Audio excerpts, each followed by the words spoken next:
നമസ്കാരം. ശബരിമല സ്വർണ്ണക്കടത്ത് കേസ് കടകംപള്ളി സുരേന്ദ്രനെ ചോദ്യം ചെയ്യലിലേക്കുള്ള നീക്കം ആരംഭിച്ചു കഴിഞ്ഞു.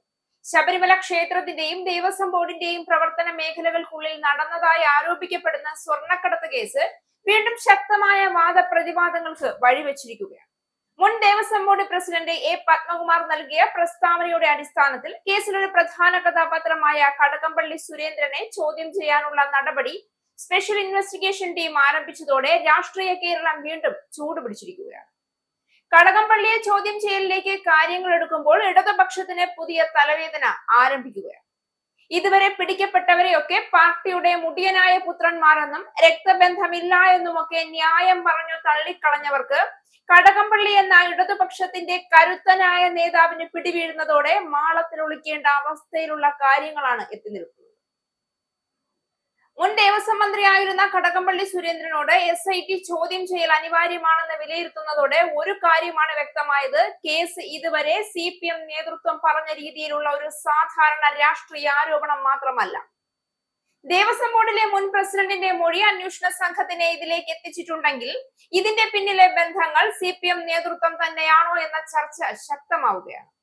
അതിൽ നിന്ന് മുഖ്യന് മാത്രം ഒഴിഞ്ഞു നിൽക്കാൻ കഴിയില്ല എന്നതാണ് വാസ്തവം. ഞാനൊന്നും അറിഞ്ഞില്ലേ രാമനാരായണ എന്നാണ് മന്ത്രമെങ്കിൽ പിന്നെന്തിന് മുഖ്യന്റെ കസേരയിൽ ഞെളിഞ്ഞിരിക്കുന്നു? എന്ത് യോഗ്യതയാണ് ആ കസേരയിൽ ഇരിക്കാൻ എന്നുള്ളതാണ് ചോദ്യം.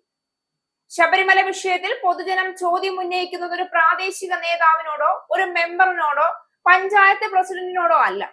കേരളം കണ്ടതിൽ വെച്ച് കേരളത്തിലെ മതവികാരവും വിശ്വാസ സമൂഹത്തിനെയും വ്രണപ്പെടുത്തിയ വലിയ അഴിമതി കടത്തു കേസിൽ കേരളം ഭരിക്കുന്ന മുഖ്യനോടാണ്. ആ ചോദ്യത്തിന് ഉത്തരം പറയാൻ ജനാധിപത്യ രാജ്യത്തിൽ പിണറായിക്ക് മുഖ്യമന്ത്രി സ്ഥാനം പാരമ്പര്യമായി കിട്ടിയതല്ല, കുടുംബാവകാശം അല്ല എന്ന സ്ഥിതിക്കാണെങ്കിൽ ഉത്തരവാദിത്തമുണ്ട് എന്ന് തന്നെയാണ്. കേസിനോട് ബന്ധപ്പെട്ട എല്ലാ ഘടകങ്ങളും പരിശോധിക്കുമ്പോൾ കടകംപള്ളിക്കെതിരെ അന്വേഷണം വല കൂടുതൽ മുറുകുന്നതായി രാഷ്ട്രീയ നിരീക്ഷകർക്കും അന്വേഷണ വിഭാഗത്തിനും തോന്നി തുടങ്ങിയിട്ടുണ്ട്. അദ്ദേഹത്തെ വിളിച്ചു വരുത്താനുള്ള തീരുമാനം അന്വേഷണം ഇനി പുതിയ വഴിത്തിരിവിലേക്കാണ് നീങ്ങുന്നതെന്ന് വ്യക്തമായി സൂചിപ്പിക്കുന്നു. സ്വർണ്ണപ്പാളികൾക്കായി ഉണ്ണികൃഷ്ണൻ പോറ്റി അപേക്ഷ നൽകിയത് സർക്കാരിനാണെന്നും അതിന്റെ അടിസ്ഥാനത്തിലാണ് ഫയൽ ദേവസ്വം ബോർഡിന്റെ മുന്നിലേക്ക് എത്തിയതെന്നുമാണ് പത്മകുമാറിന്റെ മൊഴി. സർക്കാർ ഇടപെടൽ ഉണ്ടായോ എന്ന് പരിശോധിക്കാനാണ് കടകംപള്ളിയെ ചോദ്യം ചെയ്യുക. പത്മകുമാറിനെ കസ്റ്റഡിയിൽ വാങ്ങി വീണ്ടും ചോദ്യം ചെയ്ത ശേഷം കടകംപള്ളിക്ക് നോട്ടീസ് നൽകാനാണ് ആലോചന. പോറ്റിക്ക് ദേവസ്വം മന്ത്രിയുമായി പരിചയമുണ്ടായിരുന്നെന്നും അന്വേഷണ സംഘത്തിന് വിവരം ലഭിച്ചു കഴിഞ്ഞു. പോറ്റിയുടെ കൊള്ളയെക്കുറിച്ച് അറിവുണ്ടായിരുന്നോ അതോ മന്ത്രിയുടെ മുന്നിലെത്തിയ നിവേദനം ബോർഡിന് കൈമാറുക മാത്രമായിരുന്നോ എന്നീ കാര്യങ്ങൾ പരിശോധിക്കും. ദേവസ്വം ബോർഡിന്റെ ഒരു തീരുമാനത്തിലും മന്ത്രിക്കോ വകുപ്പിനോ പങ്കില്ല എന്നാണ് അന്നത്തെ ദേവസ്വം മന്ത്രി കടകംപള്ളി മാധ്യമങ്ങളോട് പറഞ്ഞത്. ദേവസ്വം ബോർഡുമായി ബന്ധപ്പെട്ട ഒരു ഫയലും തന്റെ മുന്നിൽ എത്തിയിട്ടില്ല. ബോർഡിന്റെ തീരുമാനങ്ങൾ ബോർഡിന്റേത് മാത്രമാണ്. പാളികൾ ഇളക്കാൻ പറയാനും പൂശാൻ പറയാനും മന്ത്രിക്ക് അധികാരമില്ല എന്നും കടകംപള്ളി പറഞ്ഞു. തന്റെ കീഴിൽ നടന്ന ഒരു വലിയ കൊള്ള താൻ അറിഞ്ഞില്ല എന്ന് പറയുന്നത് അന്തസ്സല്ല നേതാവേ, അപമാനമാണ്. അത് താങ്കൾക്ക് മാത്രമല്ല, താങ്കൾ പ്രതിനിധാനം ചെയ്യുന്ന പാർട്ടിക്കും താങ്കളെ പോലെയുള്ളവരെ വിശ്വസിച്ചു പോയ ജനങ്ങൾക്കും. അറസ്റ്റിൽ നിന്നും രക്ഷപ്പെടാനാകുമോ എന്ന രാഷ്ട്രീയ ചർച്ച കേരള രാഷ്ട്രീയത്തിൽ നിന്ന് ഏറ്റവും അധികം കേൾക്കുന്ന ചോദ്യങ്ങളിലൊന്നാണ്.